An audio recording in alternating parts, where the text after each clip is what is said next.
কবিতা ৰচনা কৰা নাই,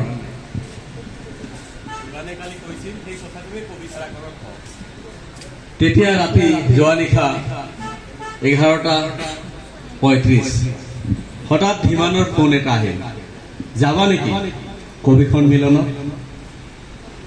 ক'ত? ফকিৰা গেৰাম।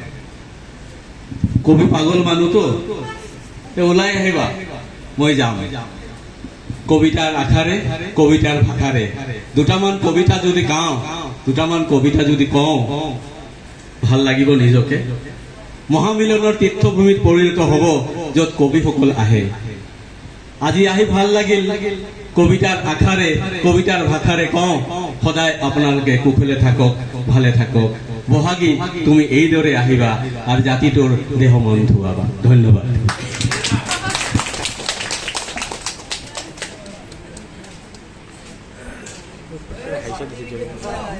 অশেষ ধন্যবাদ জনাইছোঁ তিলক প্ৰসাদ ডাঙৰীয়াক। তেখেতক প্ৰশংসা পত্ৰখিনি গ্ৰহণ কৰিবলৈ মই অনুৰোধ কৰিছোঁ।